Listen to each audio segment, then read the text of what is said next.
So how did I lose 30 pounds in my 30s? At the beginning of the year, I turned 38 and I stepped on the scale and it's not where I wanted it to be. I had, through some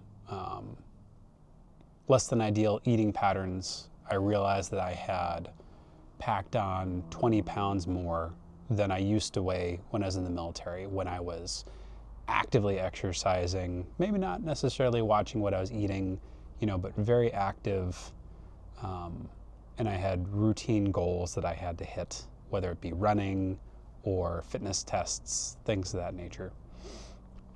And I feel like the weight itself was uncomfortable, but also the eating patterns and the sleeping patterns that I had fallen into were just exacerbating all of the other underlying aches and pains that I've collected over the years. And, life happens. So maybe you're in a similar situation. My wife and I both work. We both work full time. We're raising two amazing kids. I've got a wonderful, wonderful home life. There's responsibilities, and it's very easy to deprioritize things in the face of other complex priorities.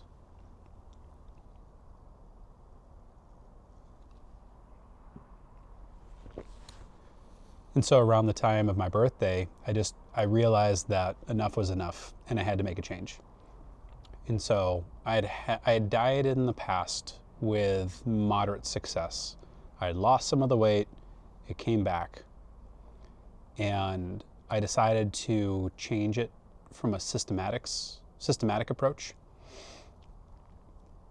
And I think that the key to my success, I've got 5 bullet points here, and I think that the first one is time boxing my effort, tracking everything that I ate, pre-planning my meals the day before, formulating several easy to assemble go-to meals, and then 5 is just giving myself 1 metric ton of grace. So I was introduced to the book, the 12-week year, I think like a year or so ago.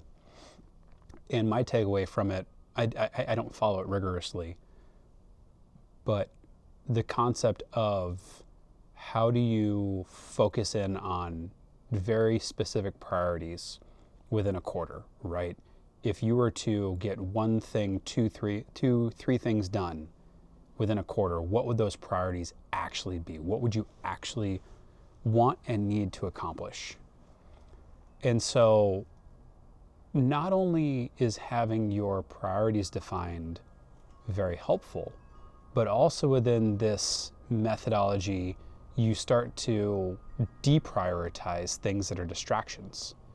So in times past, when I've tried to get my health in order, it was this mindset of, well, if I'm going to diet, I also need to exercise, and I need to, and it just starts layering and snowballing, and then it just becomes this massive boulder that I'm trying to push.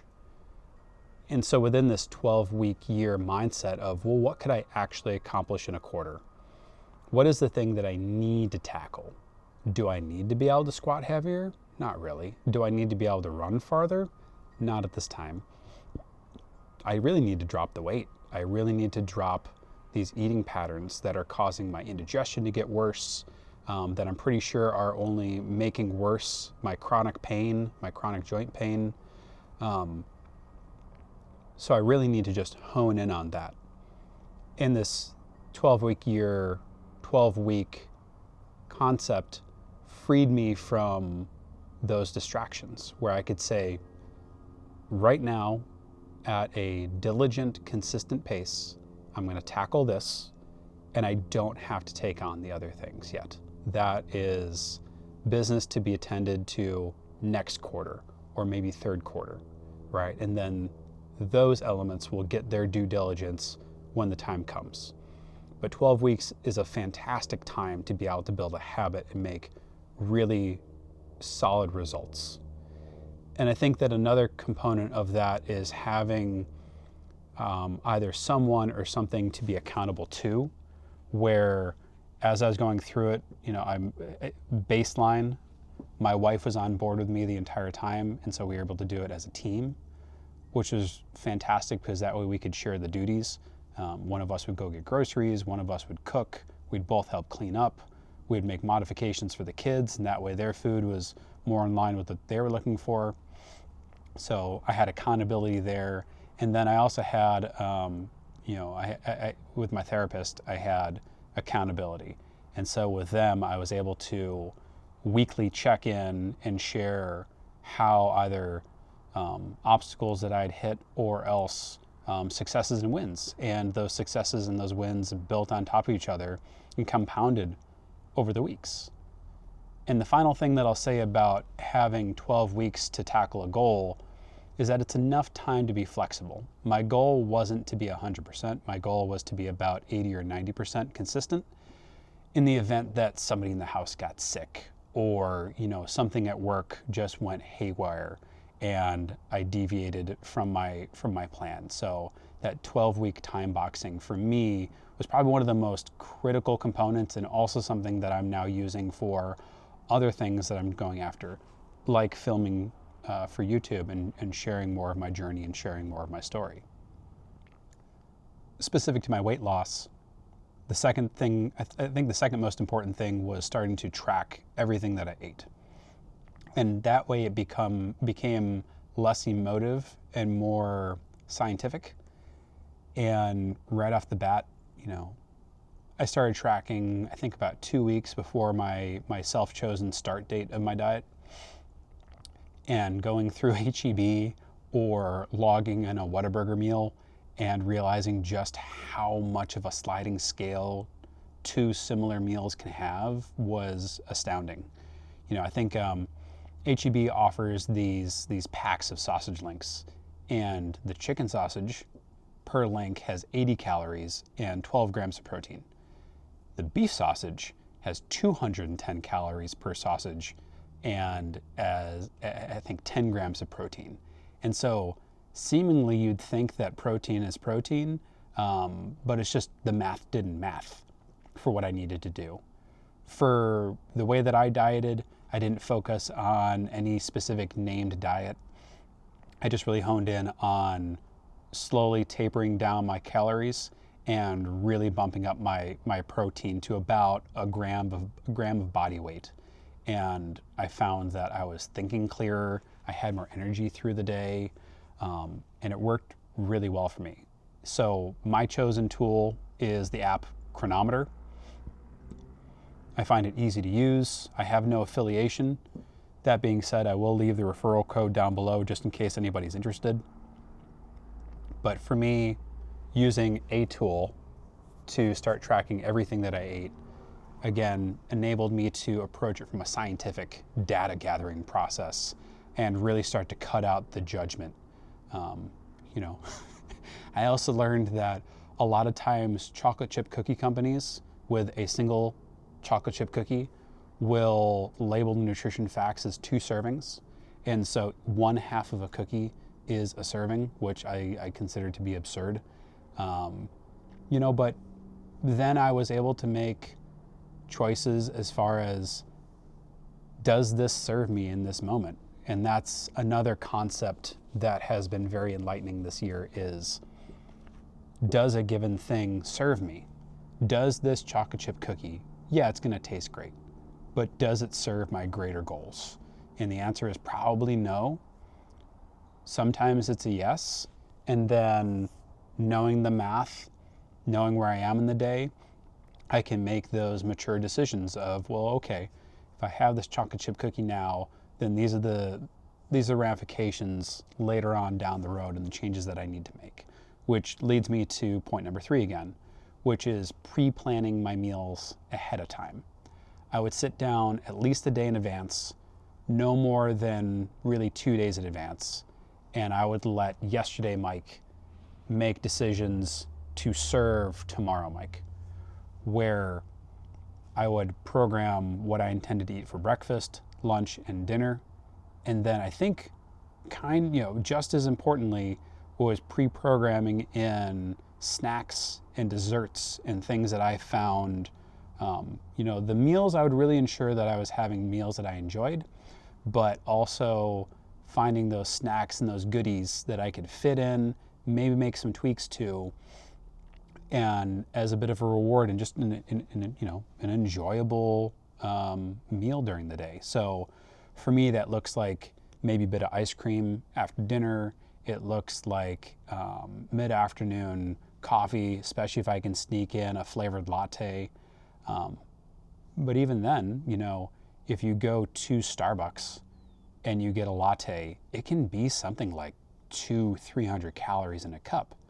Whereas if you make some modifications and you use either low fat or skim milk and decrease the amount of syrup that they put in there, you can get away with an under 100 calorie drink that is still just as satisfying, and you still get that treat. And so by removing the decision fatigue, which I think is really important, by pre-programming the day before or maybe 2 days in advance, then it removes that decision fatigue, especially late into the day, where I found myself coming home from work, getting ready to dig into after-school activities with the kids, and that fatigue, just that after-work fatigue where you've already made decisions throughout the day, you've already been doing problem solving throughout the day, and then you're trying to decide what to eat in that moment.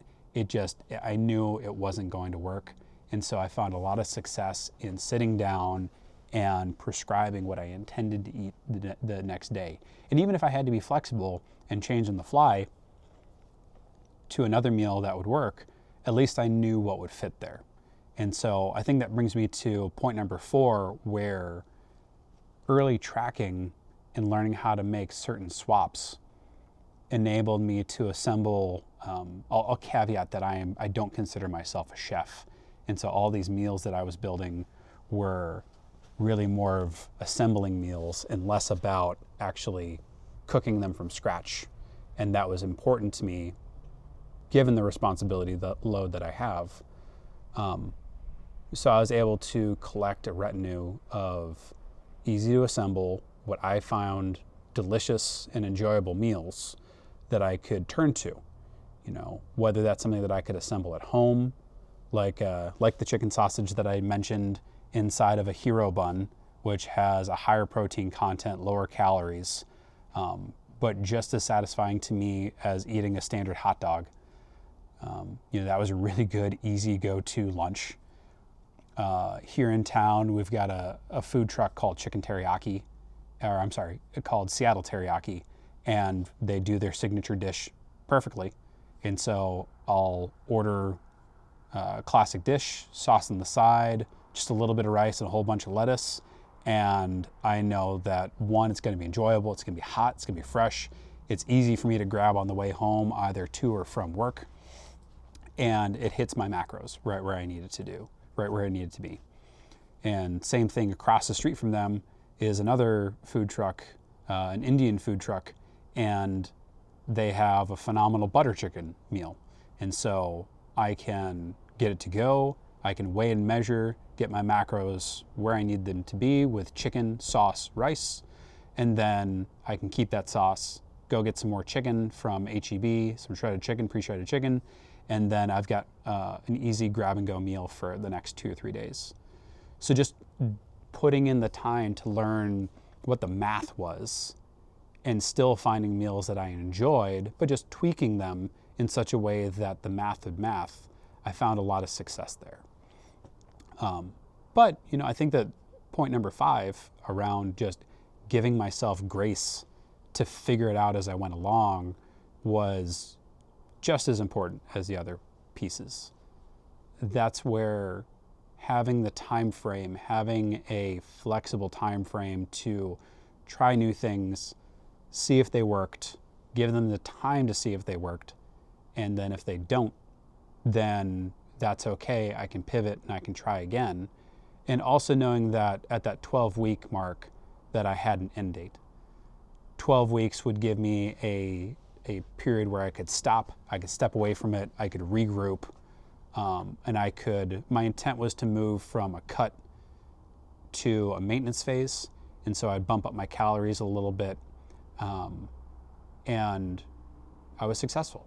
I was able to drop 20 pounds from March to May, and then take some time, regroup, and lose an additional 10 pounds by August. And I really enjoyed how I felt.